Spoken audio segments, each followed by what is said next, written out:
জীবন মানুষ আল্লাহ তাআলা গোলামি করে যদি মৃত্যুবরণ করে, সব কাজের মধ্যে যদি আল্লাহ তাআলার নাম নিয়ে ব্যক্তিটা মৃত্যুবরণ করে, আল্লাহ তাআলাকে নিয়ে যখন প্রশ্ন করা হবে কবরের ভিতরে, মার রব্বুকা, তোমার প্রভুকে বলো। মৃত ব্যক্তিকে যখন এক নাম্বার প্রশ্ন করা হবে তোমার প্রভুকে, রবকে, উত্তর দাও, উত্তর দাও, তখন ব্যক্তিটা অটোমেটিক তার জবান থেকে বলবে রব্বি আল্লাহ, সুবহানাল্লাহ। কারণ হলো দুনিয়াতে চলতে ফিরতে 24টা ঘন্টা তার মুখে, তার জবানে, তার অন্তরে, তার দিলের মধ্যে আল্লাহ তাআলার নাম ফিট করে রেখেছে। সে সব সময় আল্লাহ তাআলার নাম নিয়ে কাজ করেছে। খাওয়ার সময় আল্লাহ তাআলার নাম নিত, ঘুমানোর সময়, ঘুম থেকে ওঠার সময়, নামাজ পড়ার সময়, মসজিদে যাওয়ার সময়, বাজারে যাওয়ার সময়, দোকানে বসার সময়, তাই তো কথা বলার সময়, সব কাজ করার সময় আল্লাহ তাআলার নাম নেওয়ার কারণে মৃত ব্যক্তির অন্তরে আল্লাহ তাআলা ঢেলে দিবেন, বলো রব্বি আল্লাহ। ফেরেশতা যখন প্রশ্ন করবে মুনকার নাকির, 3টা প্রশ্ন করবে কবরের ভিতরে। প্রথম প্রশ্ন করা হবে তোমার প্রভুকে। আর ব্যক্তিটা 70 বছর পর্যন্ত যত আমল ইবাদত করেছে প্রত্যেক কাজের শুরুতে আল্লাহ তাআলার নাম নিয়ে করত। এই জন্য ব্যক্তির অন্তরে অটোমেটিক চলে আসবে রব্বি আল্লাহ। ফেরেশতা প্রশ্ন করার সাথে সাথে ব্যক্তি উত্তর দিয়ে দিবে রব্বি আল্লাহ, সুবহানাল্লাহ। এই জন্য সকল কাজ করার পূর্বে আল্লাহ তাআলার নাম নেওয়ার দরকার আছে কিনা বলেন? আছে। সব কাজ করার পূর্বে আল্লাহ তাআলার নাম যদি আমরা সব সময় নিতে পারি, অর্জন করতে পারি, দিলে যদি ফিট করে ফেলতে পারি, আল্লাহ তাআলার মহব্বতের সাথে সাথে অটোমেটিক মৃত ব্যক্তির যখন আল্লাহ তাআলা প্রশ্ন করা হবে, ফেরেশতারা প্রশ্ন করবেন, মৃত ব্যক্তির জবান থেকে অটোমেটিক আওয়াজ বেরিয়ে আসবে রব্বি আল্লাহ, সুবহানাল্লাহ। দ্বিতীয় প্রশ্ন করা হবে তোমার দিন ওকা, তোমার দিন কি ছিল, তোমার ধর্ম কি। দ্বিতীয় প্রশ্ন কি করা হবে, তোমার ধর্ম কি, তুমি কোন ধর্ম করেছিলে, তুমি কোন ধর্ম প্রতিষ্ঠা করেছো, অর্জন করেছো, তুমি কোন ধর্মের উপর আমল করেছো। তোমাকে আল্লাহ তাআলা 80টা বছর নেক হায়াত দান করেছিল, তোমাকে আল্লাহ তাআলা 120 বছর, 150 বছর পর্যন্ত হায়াত দিয়েছে, তুমি কোন ধর্মের উপর আমল করেছো বলো। ব্যক্তি যদি মুসলমানদের উপর, মুসলমান থেকে যদি প্রত্যেকটা নেক আমল করতে পারে, অটোমেটিক তার জবান থেকে বের হয়ে আসবে দীনিয়াল ইসলাম, সুবহানাল্লাহ। দীনিয়াল ইসলাম, আমার ধর্ম ইসলাম ছিল, সে বলতে পারবে। তাকে কেউ, পৃথিবীর কেউ আটকাতে পারবে না। সে প্রশ্নের উত্তর অবশ্যই দিতে পারবে, কিন্তু পারার জন্য শর্ত হলো তার দুনিয়াতে চলাফেরা করার ক্ষেত্রে, সব ক্ষেত্রে তার ইসলামকে রাখতে হবে সকলের পূর্বে। সকলের পূর্বে, সব কাজের পূর্বে ইসলামকে আগে রাখতে হবে। সব কাজ, আপনার মেয়েকে বিয়ে দিবেন, পাশ্চাত্যের গোলামি করে, অনুষ্ঠান করে, লক্ষ লক্ষ টাকা খরচ করে যদি বিয়ে দেন, ইসলাম সমর্থন করে না। ইসলামকে, আপনার মেয়ের বিয়ার ক্ষেত্রেও কিন্তু ইসলামকে অগ্রাধিকার দিতে হবে। আপনি একটা প্রতিষ্ঠান করেছেন, প্রতিষ্ঠান চলবে কার হুকুমে, কার নিয়মে? কোরআন হাদিসের নিয়মে। তো প্রতিষ্ঠান যদি পাশ্চাত্যের গোলামি করে প্রতিষ্ঠান করেন, তাহলে আপনি দিনের উপর ছিলেন না, ইসলাম অর্জন করেন নাই, নামে মুসলমান, তাহলে কিন্তু জবাব দিতে গেলে কিন্তু অটোমেটিক মুখ বন্ধ হয়ে যাবে। এই জন্য ইসলামকে সকল কাজের পূর্বে অগ্রাধিকার দিতে হবে।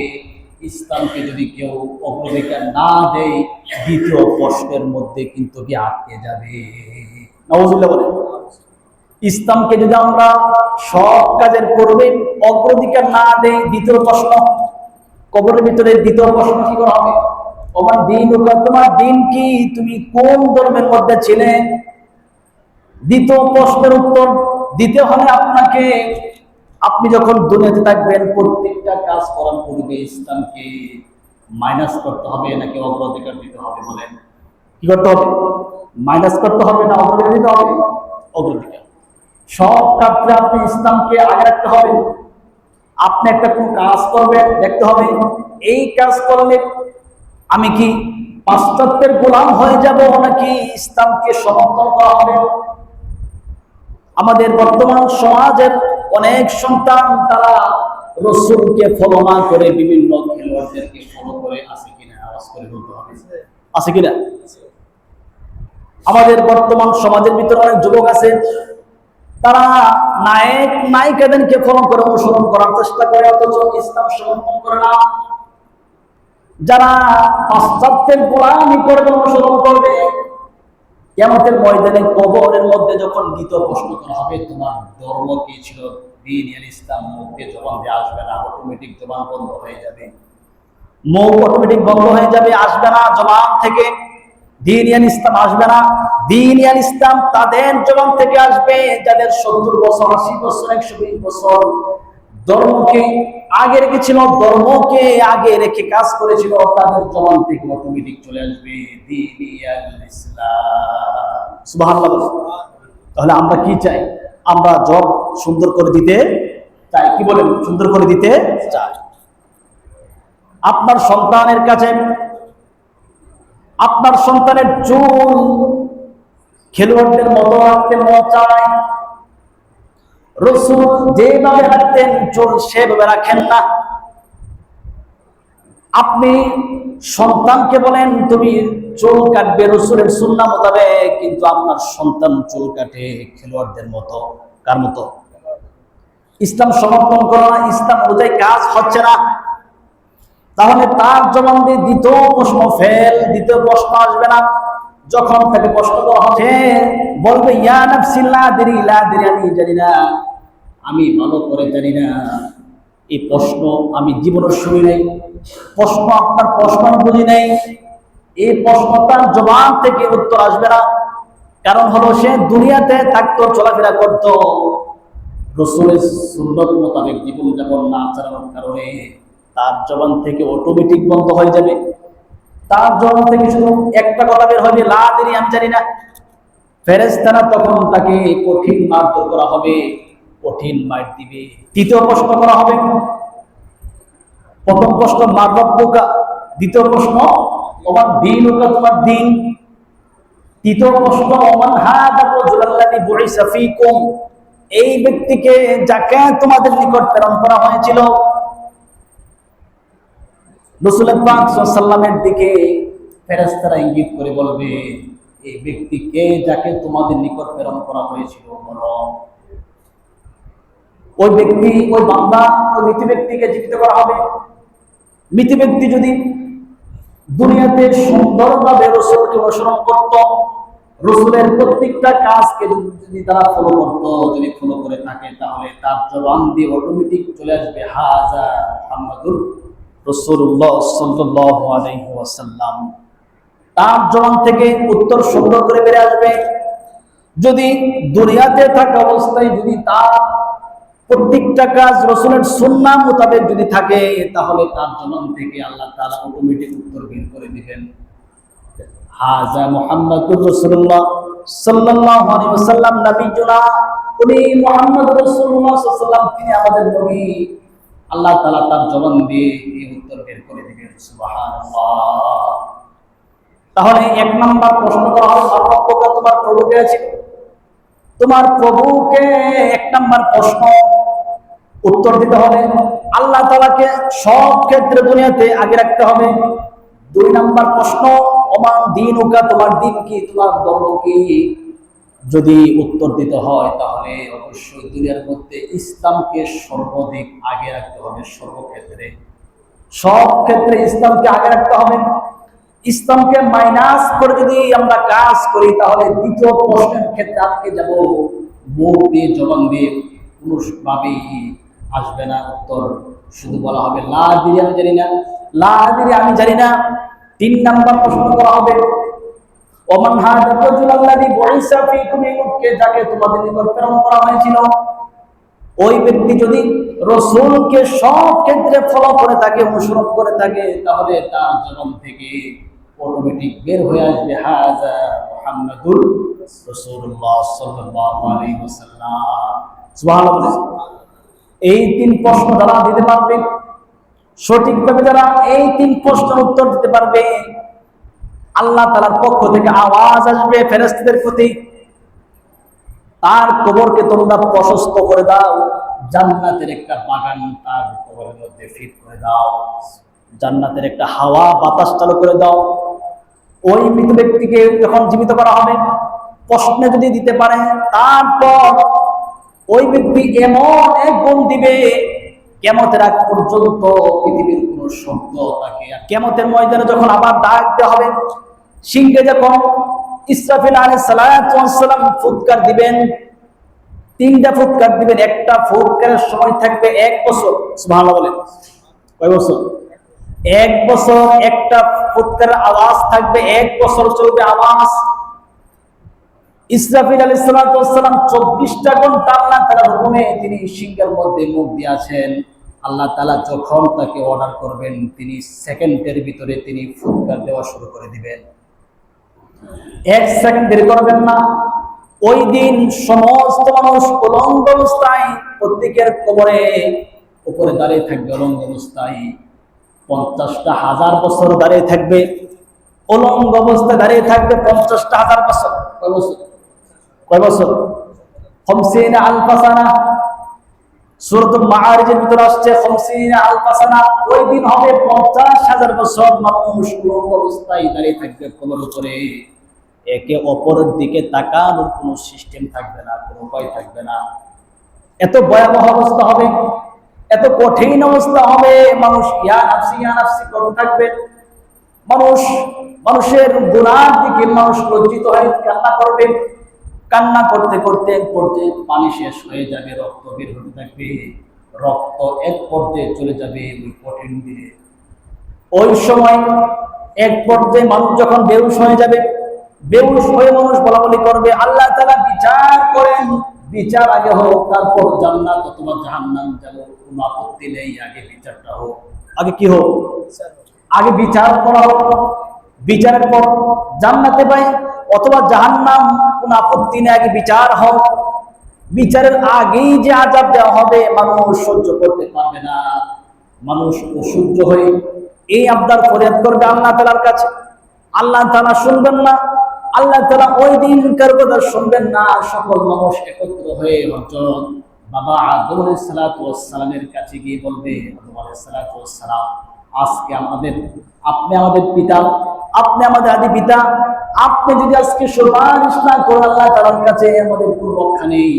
আজকে আল্লাহ তাআলার যে রাগান্বিত অবস্থায় আছেন, যদি আপনি সুপারিশ না করেন আমাদের কোনো রক্ষা থাকবে না। আদম আলাইহিস সালাম বলবে, না না, আমি ভুল করে ফল খেয়েছিলাম জান্নাতের মধ্যে, এই জন্য আমি ইয়া নাফসি করতেছি। আজকে আল্লাহ আমার সাথে কি আচরণ করবে আমার জানা নেই, আমি নিজে ইয়া নাফসি করতেছি। তোমরা নূহ নবীর কাছে চলে যাও, আমি তোমাদের জন্য সুপারিশ করতে পারবো না। সে অধিকার আমার নেই, সে ক্ষমতা আমার নেই, সে শক্তি আমার নেই। আমি পিতা হতে পারি, কিন্তু আমি জান্নাতের মধ্যে একটা ভুল করেছিলাম, সেই ভুলের ক্ষমা আজকে পাবো কিনা, এই জন্য আমি নিজে ইয়া নাফসি করতেছি। তোমরা সকলেই মিলে চলে যাও নূহ নবীর কাছে। কোন নবী? তোমরা নূহ নবীর কাছে চলে যাও। নূহ আলাইহিস সালামের কাছে সকল মানুষ, পৃথিবীর শুরু লগ্ন থেকে কিয়ামত পর্যন্ত যত মানুষ থাকবে, সকল মানুষ একত্র হয়ে সকলে চলে যাবে নূহ নবীর কাছে। নূহ নবীর কাছে গিয়ে বলবে, আপনি আমাদের বড় নবী নূহ নবী, যার নাম কোরআনের ভিতরে আসছে বহুবার, আপনি একজন জলিলুল কদর নবী। আপনি যদি আজকে আমাদের জন্য সুপারিশ না করেন, তাহলে আল্লাহ তাআলা হয়তো আমাদের উপর রাগান্বিত আছেন, কঠিন আযাবের সম্মুখীন করাবেন। আপনি আমাদের জন্য সুপারিশ করেন। আল্লাহ তাআলা জান্নাত অথবা জাহান্নাম দেখে আপত্তি নেই, কিন্তু আগে বিচারটা হোক। বিচারের পূর্বে এত কঠিন অবস্থা হবে, মানুষ বিচারের জন্য অপেক্ষা করবে। মানুষ চাইবে যে আগে বিচার হওয়ার পর যাই হোক আপত্তি নেই, মেনে নিব, আগে বিচারটা হোক। নূহ নবী বলবে, না, আমার সন্তান কেনান সে কাফের ছিল, আমি আল্লাহ তাআলার কাছে ফরিয়াদ করেছিলাম কেনানের জন্য। আল্লাহ তাআলা বলেছিলেন, ইন্নাহু লাইসা মিন আহলিক, সে তোমার পরিবারের অন্তর্ভুক্ত না। আমি আজকে কেনানের জন্য দোয়া করেছিলাম আল্লাহ তাআলার কাছে। আল্লাহ তাআলা যখন আমার এলাকাকে, পৃথিবীকে যখন প্লাবিত করে দিয়েছে, পানি দিয়ে ধ্বংস করে দিয়েছিল নূহ নবীর সময়, ওই সময় আমি আমার সন্তানের জন্য, কেনানের জন্য দোয়া করেছিলাম, হে আল্লাহ আপনি আমার সন্তানকে আপনি হেফাজত করেন, ইন্নাহু লাইসা মিন আহলিক ইন্নাহু আমালুন গায়রু সালিহ। সে তোমার সন্তান হতে পারে না, তুমি তার জন্য সুপারিশ করতে পারো না। ওই ভুলের কারণে আজকে আমি নিজেকে ইয়া নাফসি বলতেছি, আমি আজকে তোমাদের জন্য সুপারিশ করতে পারবো না, তোমরা চলে যাও ইব্রাহিম নবীর কাছে। কোন নবী? কোন নবী? তোমরা চলে যাও ইব্রাহিম নবীর কাছে। ইব্রাহিম নবী খলিলুল্লাহ, আল্লাহর বন্ধু, অনেক কাছের মানুষ, আল্লাহ তাআলার কাছের মানুষ। তোমরা চলে যাও ইব্রাহিম নবীর কাছে। আমি আজকে আমার সন্তানের জন্য আমি দুঃখিত প্রকাশ করছি, আমি নিজেকে ইয়া নাফসি করছি, আমি আজকে তোমাদের জন্য সুপারিশ করতে পারবো না। তোমরা সকলে মিলে চলে যাও নবী ইব্রাহিমের কাছে। ইব্রাহিম নবীর কাছে আসার পর সকল মানুষ একত্রিত হয়ে, সকল মানুষ যখন জমায়েত হয়ে বলবে, ইব্রাহিম নবী আপনি ছিলেন আল্লাহ তাআলার জলিল কদর, সম্মানিত, অধিক সম্মানিত একজন নবী, যাকে আল্লাহ তাআলা আপনাকে অনেক নিয়ামত দান করেছেন, অনেক সম্মানিত একজন নবী। আপনাকে আল্লাহ তাআলা অনেক পরীক্ষা করেছিলেন, আপনি পাশ করেছেন। নবী ইব্রাহিম বলবেন, না না, আমার পিতা আজরের জন্য আজকে আমি ইয়া নাফসি করতেছি। আমার পিতাকে আমি মুসলমান বানাইতে পারি নাই।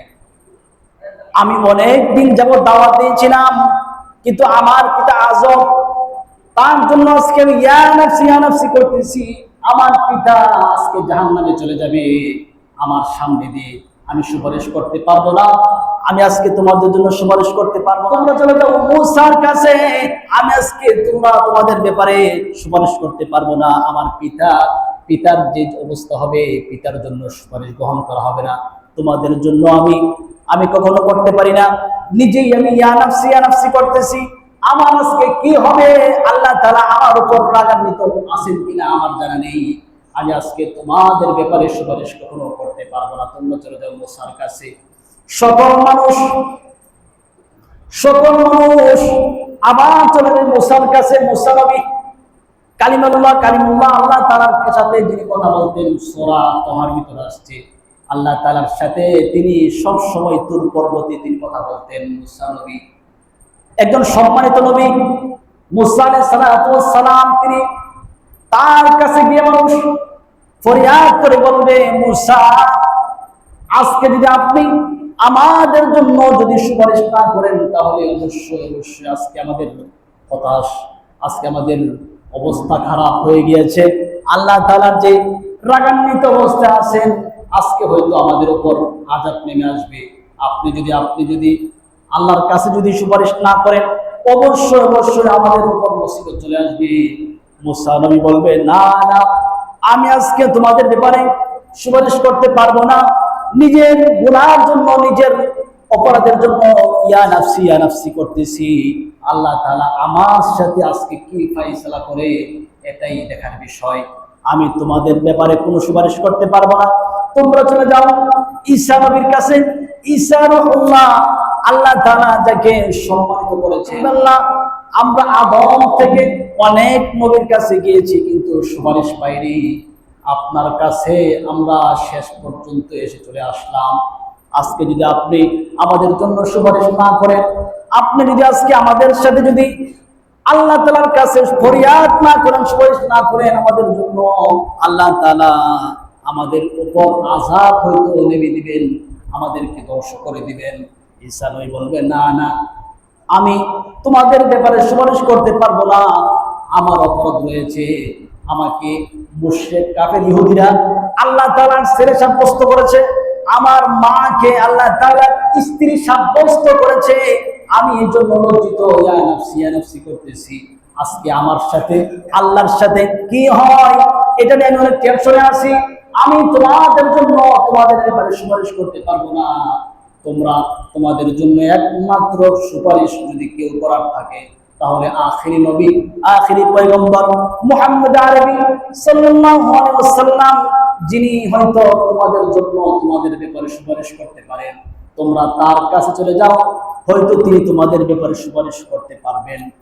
সকল মানুষ একত্রিত হয়ে আখিরি পয়গম্বর মুহাম্মদ আরবি সাল্লাল্লাহু আলাইহি ওয়াসাল্লামের কাছে সকলে চলে যাবে, গিয়ে বলবে, ইয়া নবী আল্লাহ, ইয়া হাবিব আল্লাহ, ইয়া শাফিআল্লাহ, আপনি যদি আজকে আমাদের ব্যাপারে সুপারিশ না করেন তাহলে আজকে কোন নবী আদম থেকে আপনি পর্যন্ত, ঈসা নবী পর্যন্ত কোন নবী সুপারিশ করতে পারবে না, আপনি ছাড়া হয়তো এই কাজকে করতে পারবে না। তখন আমাদের নবী মুহাম্মদ আরবি সাল্লাল্লাহু আলাইহি ওয়াসাল্লাম চুপ হয়ে যাবেন, তিনি চুপ হয়ে সিজদায় উপনীত হবেন। সিজদা করার পর আল্লাহ তাআলা বলবেন, ইয়া নবী, হে আমার প্রাণের নবী, হে আমার কাছের নবী বন্ধু, আপনি কি চান মাথা উঠান। রাসূল পাক সাল্লাল্লাহু আলাইহি ওয়াসাল্লাম বলবেন, না না, আপনি যতক্ষণ পর্যন্ত না আমার কথা শুনবেন ততক্ষণ পর্যন্ত মাথা উঠাবো না। সুবহানাল্লাহ। রাসূল পাক সাল্লাল্লাহু আলাইহি ওয়াসাল্লাম বলবেন, আজকে আমি আমার উম্মতদেরকে চিহ্নিত করে করে আমি জান্নাতে নিয়ে যাব।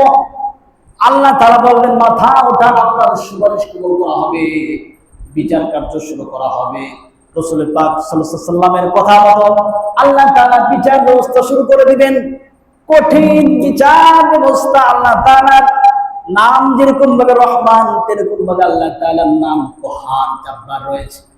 আল্লাহ তাআলার যেরকম ভাবে রহমান রয়েছে, দয়ালু, রহিম, দয়ালু, ঠিক তেমনি ভাবে আল্লাহ তাআলার নাম কিছু ভয়ঙ্কর নাম রয়েছে, জব্বার, কহার। যেই নামগুলোর প্রকাশ, যেই নামগুলোর প্রকাশ কাল কিয়ামতের ময়দানে আল্লাহ তাআলা দেখাবেন, দুনিয়াতে মাঝে মাঝে দেখা। আল্লাহ তাআলা ওই দিন, বিচারের দিন, কহার, জব্বার, আল্লাহ তাআলা বিচার কার্য শুরু করার পূর্বে একটা ভাষণ দিবেন। বিচার ব্যবস্থা শুরু করার পূর্বে একটা ভাষণ দিবেন আল্লাহ তাআলা, লিমানিল মুলকুল ইয়াউম লিল্লাহিল ওয়াহিদিল কাহ্হার। আল্লাহ তাআলা নিজে বলবেন, লিমানিল মুলকুল ইয়াউম, আজকের রাজত্ব কার? সকল মানুষকে একত্রিত করে আল্লাহ তাআলা ভাষণ দিবেন, আজকের রাজত্ব কার তোমরা বলো। কোন মানুষ, কোন নবী পর্যন্ত, সাহাবী, তাবেঈন, আইম্মে মুজতাহিদিন, খুলাফায়ে রাশিদিন, সলফে সালেহিন, পৃথিবীর কোন মানুষ টু শব্দ পর্যন্ত করার সাহস পাইবে না, কোন নবী পর্যন্ত সাহস পাইবে না। সকল মানুষ মাথা নিচু করে বসে থাকবে। আল্লাহ তাআলা একটু পরক্ষণে নিজে জবাব দিবেন, লিল্লাহিল ওয়াহিদিল কাহ্হার। আজকের রাজত্ব মহারাগে রাগান্বিত এক আল্লাহ, আজকের রাজত্ব এক মহারাগে রাগান্বিত আল্লাহ তাআলা।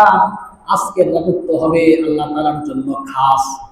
নামাজের ভিতরে আমরা দোয়া করি, আলহামদুলিল্লাহি রাব্বিল আলামিন আর রহমানির রহিম। নামাজের ভিতরে দোয়া, আলহামদুলিল্লাহি রাব্বিল আলামিন, সমস্ত প্রশংসা কার জন্য?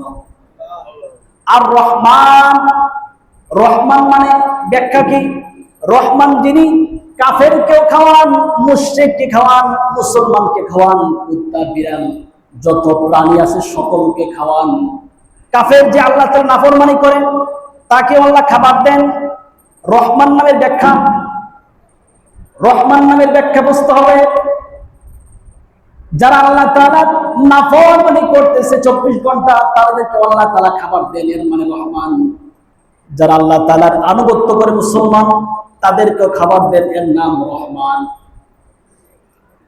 আল্লাহ তাআলাকে আপনি প্রশংসা করতেছে, আল্লাহ তাআলা আপনাকে রিজিক বাড়িয়ে দিয়েছে, রহমান। মুশরিক আল্লাহ তাআলাকে না মেনে আল্লাহ তাআলার সাথে শিরিক করতেছে, আল্লাহ তাআলা তারপর তার খাবার দিতেছে, এর নাম রহমান। কিন্তু রহিম বলা হয়, রহিমের গুণ আল্লাহ তাআলা দুনিয়াতে প্রকাশ করবেন না, রহিমের গুণ আল্লাহ তাআলা প্রকাশ করবেন আখিরাতে। কাল কিয়ামতের ময়দানে রহিম যে গুণটা, সেই গুণ কিন্তু কাফেরের সাথে সম্পৃক্ত না, সেই গুণ খাস করে সম্পৃক্ত মুসলমানের সাথে। সুবহানাল্লাহ।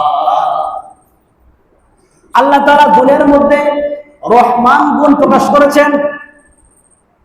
আপনি অন্যের সম্পদ আত্মসাৎ করেছেন, তারপর আল্লাহ তাআলা আপনার উপর গজব নাযিল করেন না, এর নাম রহমান।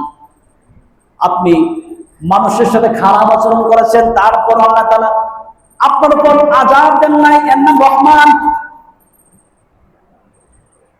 কাফের মুশরিকদেরকে আল্লাহ তাআলা খাওয়াইতেছেন, আমাদের থেকে বেশি খাওয়ান, এর নাম রহমান। আপনি নামাজ না পড়লেও আল্লাহ তাআলা আপনাকে ধন সম্পত্তি দিয়েছেন, এর নাম রহমান।